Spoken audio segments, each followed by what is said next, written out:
Pixie is one of the flagship monsters of the Monster Rancher franchise. She's popular and, well, I mean, she's sort of fanservice-y, I guess. She can fly, she's got control over the elements, she's dope as hell in the anime, and has a sick face turn after being one of Moo's big bad 4 baddies.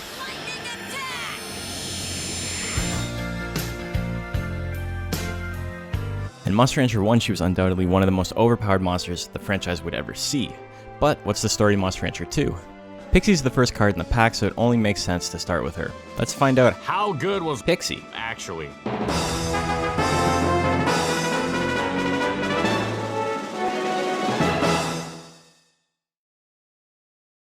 As a preface, I should mention that lifespan and stat gains don't matter too much in the context of competitive play. You can max out any monster if you put in enough effort, so all these numbers do is boost or hinder ease of use in casual play. That said, it's still necessary to talk about them because these are important design elements and inform what sort of baseline playstyle can be expected from each character. Pixie has a lifespan of 400, which is a little bit lower than average but not terrible.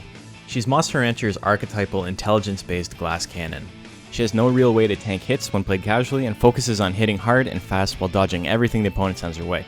This is basically the ideal way to play Monster Rancher and competitive as well, so you know, things are lining up nicely. But what's even better is that should the player choose to build defensively, Pixie is one of the best tanks in the game due to her scorching guts rate of 7, meaning she gains 1 point every 7 frames, giving her the second fastest regeneration in the entire game behind Metalner. Ironically, most of the monsters that would be considered designated tanks don't make very good tanks due to their poor guts rate and how susceptible they are to being withered. Pixie makes a better tank than Monol, Golem, Arrowhead, and Worm, meaning she's got a lot more flexibility than the vast majority of the cast. Flame has one of the highest DPS in the entire game and can be used to completely destroy the single player campaign. It also does exceptionally well in metas with low stat caps. In the Fall Koshian Tecmo ran last year, the stat cap of 2997 only allowed for people to max out 3 stats, which were almost unilaterally life, power, and skill, as this is the optimized meta. This type of low stat cap tournament allows Flame to really stand out, as its abysmal hit rate doesn't really matter, as it's always a guaranteed hit if your opponent has no speed. High power and a quick animation for low cost is a great anti-meta strategy. All of this lends itself to the widely held belief that Pixie is a serious threat, but the only issue with this is that it fails to account for the fact that Pixie is actually fucking terrible. Wait, hold on. I already did this, right? How good was Pixie. actually. Okay, yeah, never mind. Pixie, despite some of the highest theoretical DPS and an incredible guts rate, has a few issues. I keep mentioning DPS because damage per second is one of the most recognizable viability metrics in video games, but that was a misdirection. It was a goof. It was my Moose Bones trick. I'm the Joker, baby! Gotcha. DPS is close to being a completely inconsequential metric outside of speedruns. The AI doesn't optimize for damage output and crits, and heavy hits can lead to longer animation times for your opponent to get back up. It's hard to quantify and it's pointless to attach real meaning to. Pixie's guts rate may be good, but it's a double-edged sword. She suffers from heavy negative guts correction, a phenomenon that tries to balance great guts regen with innately lower accuracy, evasion, defense, and offense. It's not a huge penalty, but what ends up happening is that Pixie's strong techs become even less accurate than advertised, and her accurate techs do even less damage. And that's really the crux of all of this. Metalner has a faster guts rate and is also the best monster in the game, so what gives? As it turns out, a monster is only as good as its techs, and Pixie has no good techs. First off, let's do a quick primer on what the numbers mean. Force is the damage a move does. This number is a bit abstract, but it is put into the damage formula, and big number means big damage. Pretty simple. Hit is the tech's chance to hit relative to 50% before being affected by speed and skill. A move with a hit of 0 has 50% accuracy. A move with a hit of -5 has 45% accuracy. Withering is how much guts your opponent loses for getting hit by the tech. It has a random chance to do the withering number plus or minus around 5 to your opponent's guts. About that. Sharpness is the critical hit rate inborn on the tech. Monsters can build up their critical hit rate through fame and high stress, but each tech also has its own critical percent. So with that out of the way, let's go down the list. Pixie and all other fast guts rate monsters in the game have terrible basic techs. Even the formidable God Emperor Metalner has putrid, unusable basics. Pat and Kick, despite being some of the cheapest techs in the game, are still grossly overpriced and would probably still be bad at half the cost. But this isn't unique to her, so let's look at their tech chains. A tech chain occurs when a monster needs to use one tech a certain number of times in order to unlock the chance to get the next one. Most techniques require 50 uses to complete their chain, while most basics require only 30 uses. There's exceptions to this, but not in Pixie's case. Slap is ironically one of Pixie's better techs, meaning the best and only real use for Pat is unlocking Slap. It's pretty accurate, does an okay amount of damage, but it's stuck in a slot with the other basics already, meaning that the AI has essentially a 1 in 3 chance of using it over 2 completely useless moves. It's an okay tech in a really bad slot. High Kick is less accurate and costs more than Slap for the same damage. Has a chance to crit, but as we'll see later down the line with Ray, a 50% bonus on low damage is pointless. High Kick is functionally obsoleted by Slap, but it's very similar. Heal rate is necessary damage output in single player if you want to buck the norms and go with a power-based Pixie, but it's not good. It's pretty expensive and it doesn't actually do a ton of damage for how inaccurate it is. It's got some nice withering on it though. All of these moves are in the first slot, meaning it's extremely cluttered and will give the AI monster an aneurysm. You won't have control over whether your Pixie uses an okay at best move or the 4 other bad moves, making Power Pixie exceptionally inconsistent. Bolt is super fast and accurate, but it does negligible damage. It exists only as a prerequisite for Lightning most of the time. You can think of it as an intelligence-based basic attack. Lightning is reliable. It's like a 2001 Honda Civic. It's got some rust, it's got some dings, but it's inexplicably still capable of getting you where you need to go 2 decades later. You're never going to score a one-hit KO with Lightning, but it won't cost you any games either. That said, this move is a tad overpriced, but without it, Pixie has no consistent damage output. And even then, it craters in usefulness versus tank builds as its main boon, its high hit rate, is completely wasted. It's worth trying to scope out a meta before investing into Bolt and Lightning. If you think everyone's going to be running defense and not speed, this may not be the way to go. Kiss is a solid move in the hands of a human-controlled monster, but in AI battles, it does nothing but give your monster less of a chance of using Lightning. Kiss only wins games if you're already winning, and Lightning already does this too. It will never do any damage, and while this is terrible, it means that it has a niche over Lightning in one specific situation. If your opponent has significantly more guts than you do, but you have the life lead, spamming Kiss will be much more impactful than trying to do damage with Lightning. Pixie's bad guts correction makes it so that hitting a slow guts rate monster with Lightning while at a guts deficit does negligible damage. Kiss also does negligible damage, but it's cheaper, quicker, and does a ton of withering, so this is probably the better option. I can't think of a second situation where you'd run Kiss over Lightning. Lifesteal is one of the more accurate drain techs in the game, but that's not really a high bar. Drain techs are universally expensive and risky. This is also in the same slot as Lightning, and it only does 25% more damage for 40 guts. It's great for stealing otherwise lost games, but it's also great for stealing games on behalf of your opponent.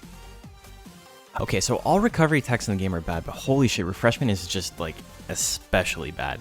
Never use this tech. Just do damage instead. Don't focus on recovering. Just don't. Drain and recovery techs are pretty much the only reason you'd ever run low life and high defense, as recovering a bigger percent of life compared to the damage you do to your opponent is a great way to turn the tide of battle. But even then, this is just me theory crafting because they're so wildly inconsistent that we have close to zero data on how they'd function in that niche. Could make for a fun build, but I really don't think it's going to win too often. We already touched on Flame a little bit, but just to add to it, it's a quick, medium risk, medium reward gamble tech. If it hits, that's great. Does decent damage, it's just not particularly accurate. Giga Flame is basically a straight downgrade from Flame. While it's one of Pixie's most damaging moves, there's only a handful of techs in the entire game with a lower chance to hit. You're basically giving away 30 guts and allowing your opponent 5 to 7 seconds to build up their own for a chance at like, I don't know, 450 damage, something like that. It's an archetypal heavy tech, but the cost benefit just is not there unless your opponent has no speed. Ray is bad. It's bad. There's no point in giving a tech with 12 force a high critical hit ratio. On a bad-natured monster, you can have up to additional 20% crit, meaning you, at best, have a 36% chance to have an 18 force tech with middling accuracy for 17 guts. If this move was a bit more accurate, my opinion on it would change, but, you know, it's not. Mega Ray has the same issues. At 29 guts, you have a 41% chance to do 29 force for 46 or less accuracy. The cost ratio for this tech is slightly better than that of Ray, but the additional cost means that not landing a crit makes it a very expensive gamble for minimal gains. Giga Ray has the same faults, though it's packing enough firepower that you can make an argument that it's better than the other two. And finally, we come to Bang and Big Bang.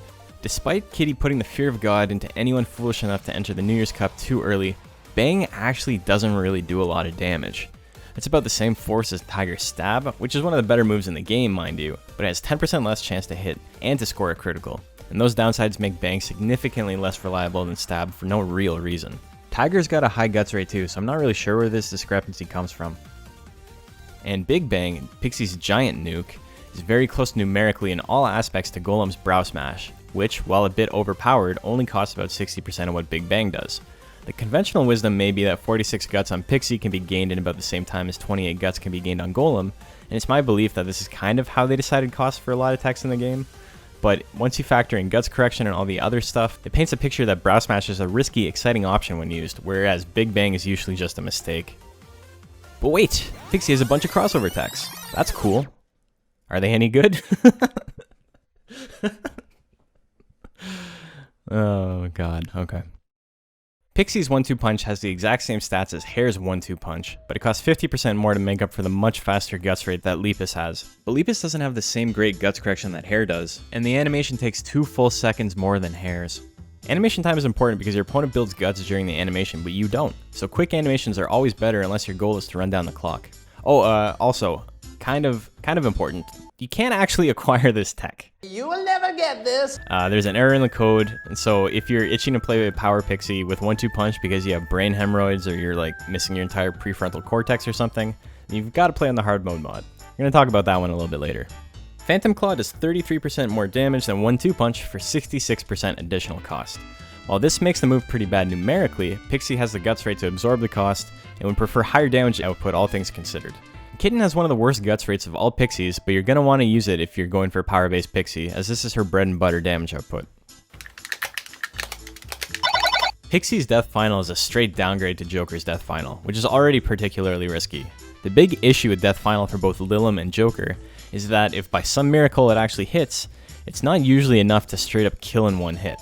And because it does a lot of damage like this, it has a chance to proc the real battle special, which is disastrous in the hands of AI. I'll do a more in-depth talk about Real and the other battle specials in a later video, but here's what you need to know. If you ever do enough damage to get your opponent into the yellow portion of their life, you can potentially proc Real, which gives you a boost to your guts regen, damage, withering, crit rate, and arena movement speed. It's like getting ancient power proc in Pokemon, only if after 5 seconds all of those bonuses became inverted.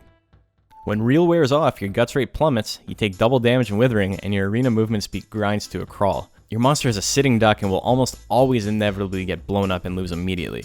Because Death Final costs so much, there's an extremely low chance you'll have enough guts to attack again, as your AI controlled monster needs 45 guts minimum before the logic allows it to attack. Real almost always wears out before this. Fire Breath is neat, but Dragon has the slowest guts rate in the game, meaning Dana is the slowest Pixie. It's a less risky version of Death Final stuck on the worst Pixie otherwise, and it's a shame because Pixie is sorely lacking in the damage Fire Breath packs elsewhere in her kit. So that's all of Pixie's techs and how they function. We usually, but not always, play on hard mode, which is a balance patch / ROM hack of the game, which shakes up a lot of the above info. There's not been an official finalized release of hard mode, so I'll refrain from commenting on the changes in this video specifically. There's an extensive changelog where Alkeus discusses all of the changes and his rationale in detail, so I suggest taking a peek at it. I'll post a link in the description. So how do you build a Pixie? What are you looking for? It's pretty simple when you think about it, but the best subbreed of any monster is the one with the highest guts rate. So that means for Pixie, there's a 3-way tie for best between Futurity, the Metal Nurse subbreed, Serenity, the Plant subbreed, and the Purebred Pixie. Mia, the Special Pixie, also has a 7 guts rate, but she's not able to get Grit and some other important battle specials, so I don't think she's as good as the others. Hey, what are you doing up there? You can't even learn Flame. There's a lot of different stat cap metas in the Monster Rancher community, and they all play significantly differently. In the Japanese-centric 299 stat cap format, you're able to max out 3 stats, so your build is invariably going to look like one of these 2. The quirk of this meta is that it's exceptionally easy to build a monster that hard counters either one of these builds, but doing so comes at the cost of being completely incapable of beating the other. Just as a quick example, if you're trying to build a tank monster in this meta, you can forego high skill and instead slot most of those points into defense, and you've now built a monster that can't possibly lose versus other tanks. However, you've now set yourself up for failure versus speed monsters, as you have no chance in hell of hitting them. You can also build a monster specifically to beat speed monsters using only high accuracy, low damage attacks, but then once you run into a tank, you have no chance of winning that one either. So because in this meta, luck of the draw can mean the difference between winning the whole tournament and losing in the first round, it makes sense to plan a build that is as well-rounded as possible. This build gives you some high damage output versus tanks, as well as the consistency of lightning to take on speed monsters. Unfortunately, you don't really have a way to stop Pixie from using those power techs. It's especially bad in this meta, as the Japanese players tend to play on the switch part of the game, which remove the need to build up a 45 guts reservoir before attacking. The main meta in the English-speaking community is the 3500 to 4000 stat cap meta, also known as the 4 stat. This meta allows you to max out life, skill, and then one defensive stat, speed or defense, and one attacking stat, power or intelligence. This meta has a much smaller delta of variance than the 2997 cap, as it allows for longer battles with less volatility, but it also disallows for much room and hard countering builds. In this meta, you cannot really rely on gimmick stat spreads to put your opponent in the corner, so most of the variation happens within the tech loadout itself. The only real difference here is that instead of going for Flame, you opt for Giga Ray. It does similar damage but has 52% chance to crit and is a lot more accurate. You can still run Flame if you want, as it comes with the bonus of your monster never accidentally using Ray, or you can even run both Giga Ray and Flame. It's really your call. Since nearly all of your opponents will be running speed, this is the safer build though.